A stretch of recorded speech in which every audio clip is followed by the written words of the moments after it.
I'm Trish Dickert-Nieves, board member with the Rainbow Alliance of NEPA, and today I'm here with Jacob Kelly, but please just call me Jake. Okay. I am a queer inclusive sex educator. I have my master's in human sexuality education, and I am currently a PhD student at Widener University with studying human sexuality philosophy. Wow, thank you so much for being here. Mm-hmm. And today we're going to be talking about queer education Mm-hmm. and what that looks like for the LGBT community and coming out. Right? Yes, absolutely. So my first question for you, Jake, is what does a person think about when they're going to come out to other people? So when coming out to individuals or when a person has an identity, it first starts with that idea of understanding why a person's coming out. Because it's more than just a social structure of this is my identity and I want to tell the world. There was a presumed identity first, that idea of someone being hetero or straight in that sense, or being cisgender. So with that, a person then would have these mixed feelings or emotions inside of their own identity, because it's about a person acknowledging their identity and taking that step to realizing I'm not this assumed identity. So what happens is they come out, right? That is the initial step. So it takes a lot of energy and time to think about that identity first, and then moving forward, coming out looks like many different things in the realms of gender and sexuality. So, would you say that coming out is a process? Yes. Okay. It is a lifelong process. I think many times it's always assumed it's the younger generation that might go through that a little bit more, which they are now because of how forward the LGBTQ movement has come, right? Like we started in one part and now we're all the way up here where we do have legalized marriage, and there is more characters seen in social media. So that process for younger individuals maybe today is easier for them, but coming out is a process throughout a person's entire life. It doesn't just stop just because they do it one time.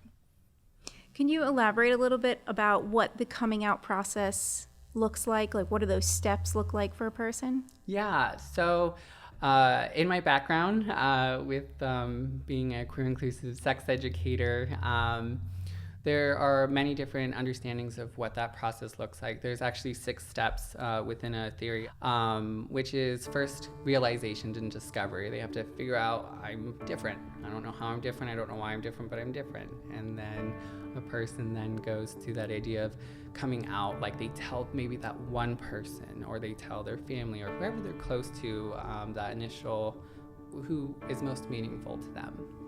Then they go into this idea of socialization. Now, I came out, so now I have how do I go about the world? So that's that socialization piece of, well, before I'll take an example from myself. Before I wanted to wear earrings and a nice dress out, and I was like, I couldn't do that because no one knew my identity. Now I'm like, I'm out. Can I do this now? And go through those sometimes harder parts. And then after that is, I think about my identity, that positive identity aspect. Like, this is who I am. I socialize so much for this, and now I have to defend myself and be validated. And then lastly, the 5th and 6th step relate to just accepting, like, I'm a queer person. And then the final step, which is that 6th step, is just going out through life in that journey. You've come through that process and you've come through that development. In honor of National Coming Out Day, we wanted to speak with various voices in the LGBTQ community, especially voices anchored in northeastern Pennsylvania. So, broad topic, broad umbrella, but we'll start with Savannah. Okay. Savannah, do you mind sharing when you hear coming out story, what comes to mind for you in your experience? I don't feel like I've had one, like, honestly, because for me, it kind of just like, I just realized one day that, I don't know, I was like not I don't want to say society norm, but not what everyone expected me to be. And then I was like, oh, okay, so this is how it is. Cool. It's so I wouldn't say I had like a direct like coming out story, but I will say family wise, like it's been like a struggle with them a little bit, getting them to understand like who I am, what I am, how I feel about things, how I look at myself, and my relationships with other people. So when you identified as LGBTQ, you kind of just realized like a self-revelation. It sounds like it was very much more casual, kind of just something that came to mind. When did you feel that you needed to express that and like share that with someone, it sounds like with the family? Well, I've always been, I'm actually very new to the community itself. Like, I'm going to be completely honest. This is my first year being 100% acceptive of, I would say that, of who I am and how I feel about myself and the way I feel toward other people.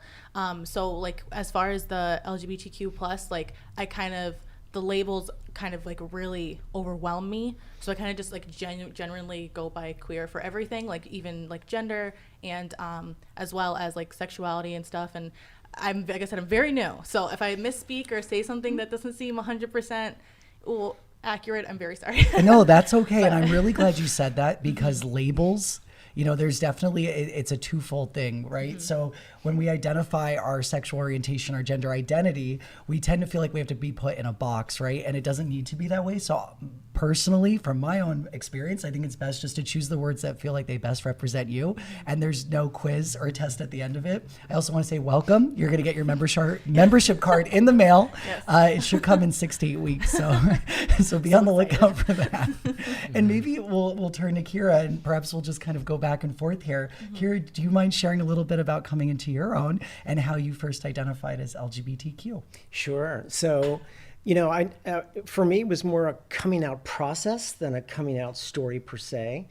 And so I kind of knew when I was, I knew when I was 9 I wanted to be an architect, and I knew when I was 13 that I was gender variant in some way.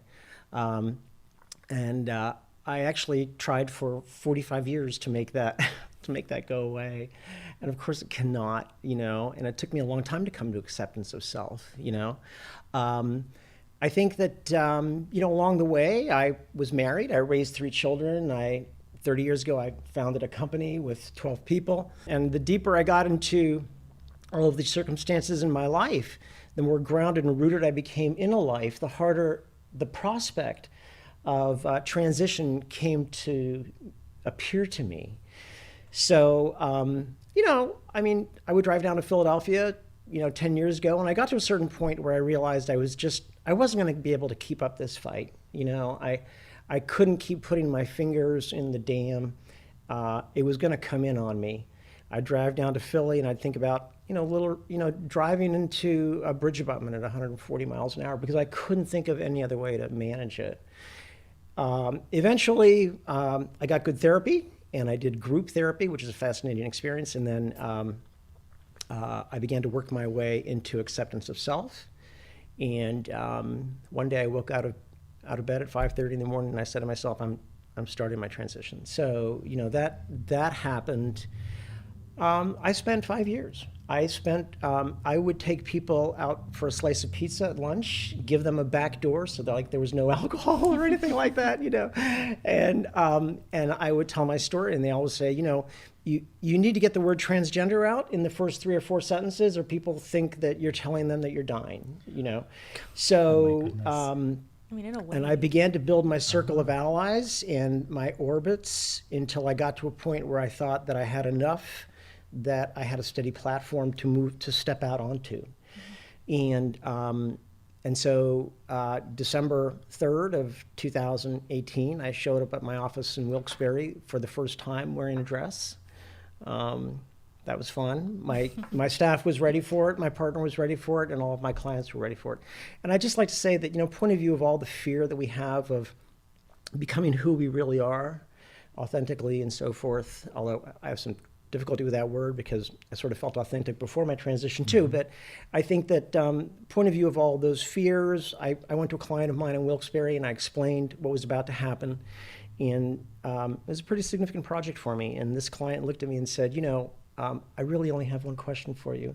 And I said, what is that? And he said, are you going to finish my building? And I said, yes, I am. So I think that, you know, sometimes we make the hurdles seem larger than they really are. And I think that there's a tremendous amount of acceptance out there if we know how to ask for it.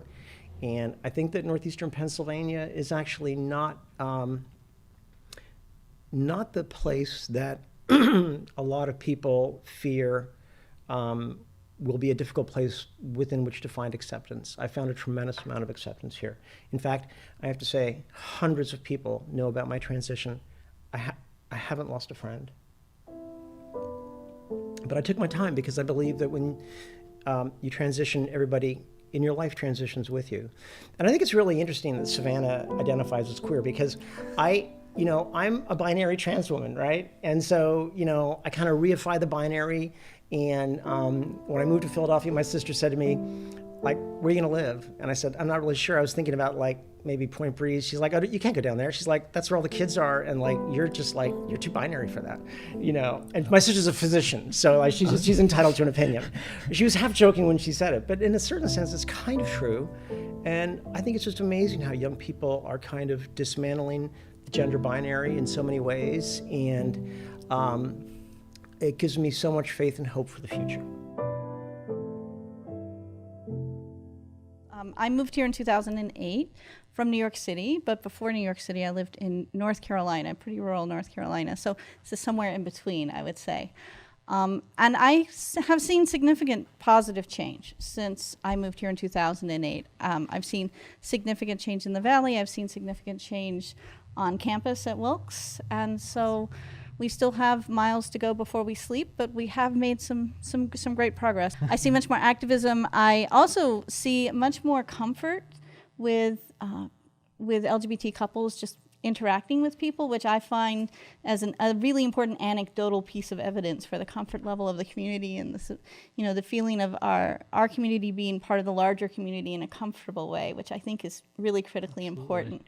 I've also seen our Pride Fest go from protesters and orange tape and protective umbrellas to protect the people attending to it just being an event that happens every year when we can meet in person, and it's not something that we have to worry so much about. So, I know there's a lot of negative that we could focus on right now, but it's nice to step back and see how much progress we really have made. Awesome. Thank you, Helen. Tony, how do you feel the perception has changed in the past 20 to 30 years? So top of my mind, in the greatest change would be marriage equality. And I go beyond 30 years. Matter of fact, I was calculating 38 years of activism. But my husband and I were the very first marriage license in Luzerne County. There were 5 issued on that day. We got up really early to get there at 9 o'clock thinking there's going to be this line, and there was no line. There was just Matthew and I. But the great story of this is we went in, filled out the paperwork. What was interesting, it was just the day after the court case. So the county did not change the pronouns, the husband and wife names for the license. So I'll let you figure out who chose to be the wife and who chose to be the husband, but we keep that little marriage license. But after we filled out all the paperwork and got our marriage license, the register of wills, which happened to be someone I was acquainted with, came out and clapped, and the entire office clapped for us. That's Oh, wow. Completely different from Karen Davis down in Kentucky. So we had a completely different experience. That actually surprised me. I just thought it would be maybe routine. Okay, here's your license, go on. No, I mean, they were ready to have a party. So that is a fantastic change that was happened. And I think the other biggest change is we are now electing openly gay officials. That's right. Me being the first, and Jessica Rothschild in Scranton being one, and Justin Carell up in Laurel Run. So we have out open officials, and when you have a place at the table, things really change. That's right. And our non-discrimination ordinances, too, that we've managed to pass in our local area. We've still trying to get our state non-discrimination ordinances passed, but we had Dorrance, Scranton's had one for a long time. We had Pittston do theirs. They were one of the early adopters, and then, finally Wilkes-Barre was able to join the party. So it was really great to have Tony on council when that happened, and Beth's leadership to help get that bill through. So, those are really important, because when you have those kinds of structural changes in laws, changes in rights, that's when you know that you have protection that can't just be taken away again. Absolutely. Yeah, and within the history of context, we tried back in 1994. My mother happens to be one of the leaders of the gay community in northeastern Pennsylvania for many years. She's now, I won't give her age away, but she started her activism in her 40s, and now she's in a retirement community doing very, very well.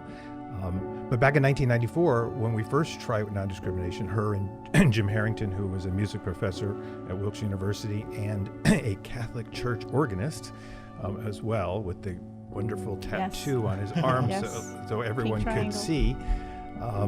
So when that bill was introduced, it failed miserably. Only got 1 vote and 6 against. Come 22 years later, and 5-0. And I have to thank all of the colleagues, because that is a huge change perception. Yeah, absolutely. It was very exciting. And, you know, those are the kind of moments that I can remember when the marriage equality passed. I was driving, I had the radio on, I was listening for the announcement. I had to pull over. I was too excited to drive. I was, and then we got together and we were able to celebrate as a community, which was really wonderful. But those milestones are really, really important to celebrate, especially if we feel like we're moving backwards. We have to celebrate the progress we've made. Mm-hmm. Absolutely.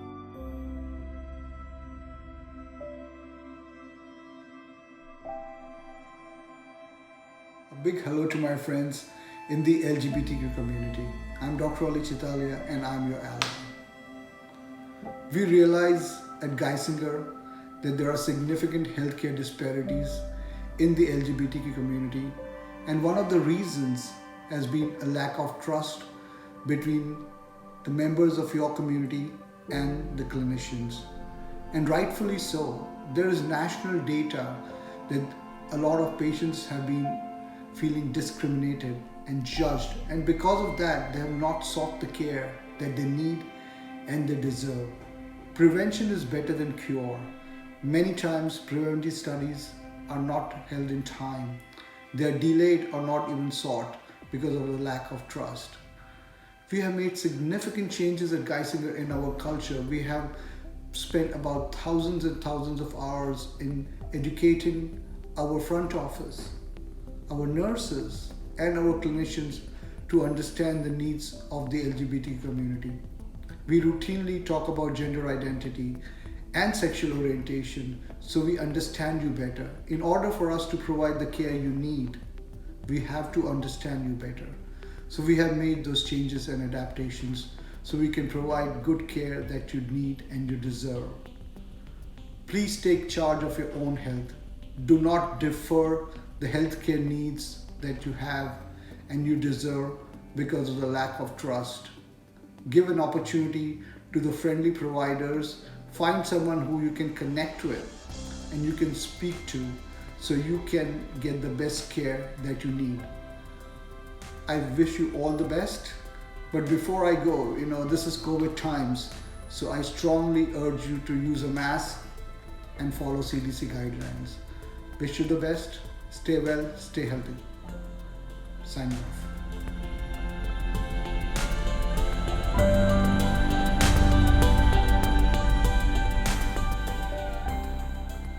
Hi, Tom. Anthony Melf with the NEPA Rainbow Alliance here today with you. Thank you for joining us for this very special podcast conversation celebrating National Coming Out Day. So Tom Foley from PA Helpline 211 with Family Service Association. Could you share a little bit more about what PA Helpline is? Sure.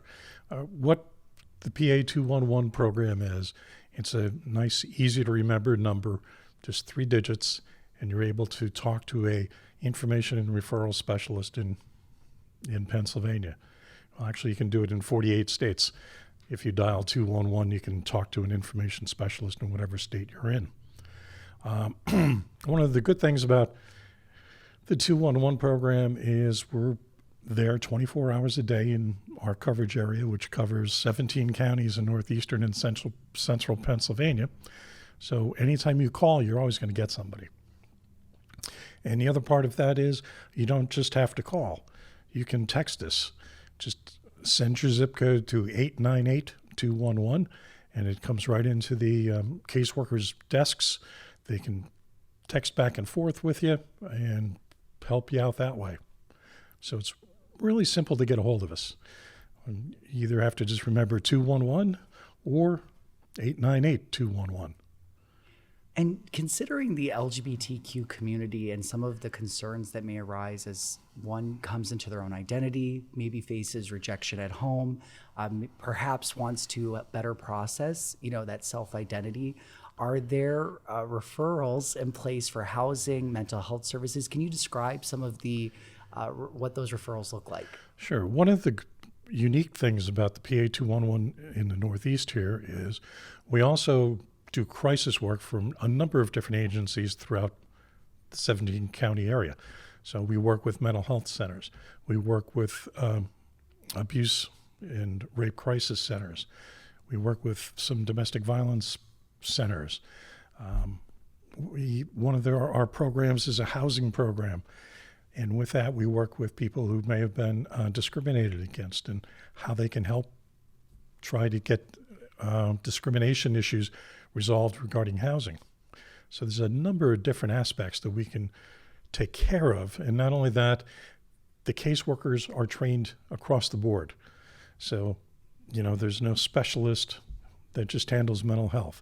There's no specialist that just handles, victim services. They all can do the same thing. You can get the same information from any of them. And the good part is if they're not real sure, they can ask their coworker and get the correct information for you so that we're not sending you out on a wild goose chase. The main thing with the 211 system is we don't provide direct services, but we're there to get you closer to the people that can help you out. Rewind selector. Rewind selector. Rewind selector.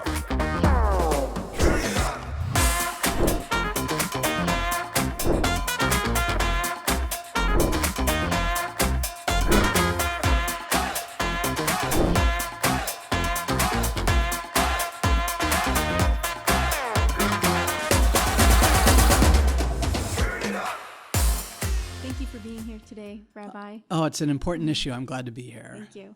So what we're going to be talking about today is the intersection of religion, faith, and coming out in the LGBT community and what that kind of means and what that looks like. Great. So a question I have for you is, can a religious person or a person of faith also be part of that community and identify in the LGBTQ community? Definitely. It used to be that it would not be so easy to find a community that was welcoming. Nowadays, I think there are many, many different communities and many different faith traditions that are welcoming. How welcoming is still a difference. There are some folks who, put out the rainbow flag and make clear on their website that everyone's welcome. In other places, you'll have to have a conversation and they're fine, but they're not doing active programming in the LGBTQ community. So it varies, but there's lots of places now where someone can be very welcome and be a part of what's going on. What would you say would be a first step if somebody is questioning their sexual identity, their sexual orientation, or gender expression? How would they approach their faith community? So if you're just in the questioning stage, I would want to make sure that whoever you were talking to was safe already. When you're in that process of coming out, it can be a very dangerous thing if the first person that you say, I'm kind of thinking about this says, no, you're not. You don't want to be in that kind of a place. So you want to make sure that somebody's going to be actually welcoming. If you're at that very early stage, and to do that, it's just the same kind of clues that you would use with anyone. Just hear what they're talking about, see how they're living their life, what the congregation does, and if it feels like a safe place, then of course having a private conversation with the pastor, minister, rabbi. While our training varies, it's pretty hard to get ordained nowadays without at least some counseling background. So hopefully you've got somebody who's good at listening and will be there to support you through this journey. And that's the key. Is this going to be a place that supports you? And if it's not, go elsewhere. That's a great point. So if they were, if we were looking to go elsewhere, what would those resources look like in their community? Sure.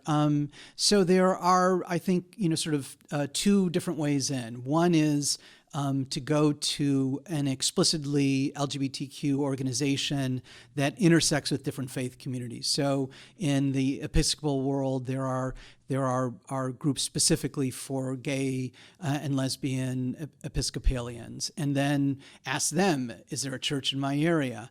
Within the Jewish community, there's an organization called Keshet, which means rainbow in Hebrew, and they work with synagogues all across the country of different movements. So they, if somebody's not registered with Keshet, then they might still be welcoming, but they're not active in programming. And then the other way is to look at the particular institution. And, nowadays everybody's got a Facebook page and a web page and some social media presence. And look, go over the services they held in June. Did they have a Pride service? They didn't have a Pride service. That's telling you something. If they did, that hopefully is telling you something else. How outspoken in the community is someone. And again, there are community resources, in an area like northeastern Pennsylvania, where everybody knows everybody, ask your friends. And they'll say, oh yeah, this person, I've seen them talk about this and that sort of thing. It's small enough of an area that I think you get a pretty good sense of who's open and welcoming. Why do you think it's important for people to have control of their process of coming out instead of being outed by someone else? So one of the processes of coming out is an internal feeling. The three feelings typically actually proven in studies is the feelings of shame, fear, and guilt. It's one of the first steps when someone is starting to understand their identities. When I say first step, I mean it's their first emotions. Like those are the emotions, like I'm feeling fearful of coming out. I feel guilty for having this identity, and I feel ashamed for feeling the way I do. And so with that, a person needs that control. They need that control to develop and internally process those emotions, so that way they know when the right moment is for them. Because when a person is outed or in almost any level, you can create so much trauma for that person. It can be a traumatic experience, not just not having that control, but now they have no control over their own identity. They have no control over what feelings come up with them because they're still trying to process those other feelings. And they have no control over on how someone's going to react to them, because there is that step when you have control of coming out that you also get to think about how someone's going to treat you and why is that important. And so that's a control that should be on the individual, for the simple fact of it's their identity, it's who they are. They know what's safe for them. They know how to take that step of, nope, now's not the right time for me. I will find the courage later. And so when that's taken away from somebody, it could be so damaging. It can be so hard for a person to recover from that, because now they're like, was this really my identity, or was this now what somebody else ascribed for me again? I was speaking with a friend and I'm like, these are really difficult subjects to talk about, and there's a lot of awkwardness, right? Yeah. But unless we get awkward, Yeah. unless we get uncomfortable, we're Yeah. never going to make progress. That's right. So it's We're never really, gonna be really uncomfortable. important. I mean, Yeah. uncomfortable. Right, Yeah. so that we can get Yeah. comfortable in Yeah. this, right? And I wanted to also just zero in on, if I may, I think you both talked about a few things in your coming out process and wherever you identify on that, right? However you want to frame it. And you talked about like feeling safe, feeling like Savannah, you mentioned your mental health, right? Like when you're at home, you weren't in a place, an environment that really allowed you to have those conversations with yourself, right? Yeah. And so I think that's really important that, everyone comes out in their own time, and that we're not all fortunate enough to have the ability to leave a toxic or unhealthy situation. So you have to kind of work within your means to stay safe Yeah. and stay healthy within your means. And I think that's really, really important. The other thing is that both of you left the area found safe spaces. We had to leave. You left, but the important part is you came back, right? You returned to Northeastern Pennsylvania, and perhaps the wave of change, the hope, is that as people leave and they expose themselves to new environments and other people and learn more, that they come back and then they make up the majority of the people here so that we can all experience what you're experiencing, Kara, and that maybe there's less to fear than we realize just by having these conversations, that there are other people that live in Northeastern Pennsylvania that are exposed and experienced and knowledgeable and want to be supportive and accepting. I want to say how like I mentioned with my family and stuff like that, how my mom is and everything, like she does accept me. It just took a lot of conversations. So like, because since like people are going to be watching this and everything, like for anyone who is like worried about that, or like worried about people in your life just not getting it, not being along for the ride, not wanting to be a part of it, like you said, the more uncomfortable conversations we have, the more you apply that pressure, maybe not throw it in their face, you know, like, but like just slightly like hit the pedal or whatever it is, like they'll come around. They just don't have that experience. They don't understand, and they'll get it. Like eventually, seeing you go through what you're going through. Yep. And then I also wanted to say, like, since I said I do identify as queer for all around, like I don't really identify with a gender like that. I go by anything, like whatever it is. I also wanted to mention, like, I know I'm new, but like, don't feel like you need to label yourself, just because that's what really messed me up, is that I felt like I had to, and I had a really, really difficult time. So like, you know, just do what makes you happy, what makes you feel good. If someone's like pressuring you to choose, be like, F you and F that, like I'm Savannah, this is me, like, hi, how's it going, like, kind of thing. I just really wanted to say that because that's something I wanted to get across, but I didn't know if I did. I think you did really well. Yeah, I think you awesome. said that really Yeah, well, that's and great. words matter. Thank I you. think there are tools for us to express ourselves, but not boxes to contain us. What would you say to the people in the LGBT community who are out in other aspects of their life, but not in their religion or their community group? How would you advise them to go forward doing that? I'd say we need you to be public, because that encourages us to be public, and that in turn changes the discussion. I was really surprised when I started really speaking out on these issues in our area, how many quiet amens I got. You know, people saying, oh, I've always believed that, you know, a minister or a priest, but I couldn't go out and say that. And then increasingly, as more people were out, I could go back to them and say, why can't you say that? Why aren't you saying that? If you're accepting, why not say so? So that you know, every person who comes out and is honest about who they are, I know that that's work. I know that that can be dangerous, but it really helps change the equation all around. There's a story in the Talmud about a rabbi, and hopefully he was having a bad day. Otherwise, I don't know what his excuse was. Who, you know, saw somebody who just, you know, he thought, you know, man, this person is bad news, and he started saying something to this person, and the person said, well, if you feel that way, go complain to the craftsperson who made me. And the rabbi, you know, was like, oops, you know, but that's how I feel every time somebody comes out. It's another affirmation that God makes wonderful things, and God makes wonderful people, and we have to recognize that. And how can you be in a faith community which is supposed to require sort of all of you in if you're only part way in? You're not going to get what you want from the faith community, and you're not going to push them to where they need to be. At the University of Pennsylvania, where I went to school, they had a Gay Jeans Day. This is in the 80s. And of course, on Gay Jeans Day, everybody wore khakis.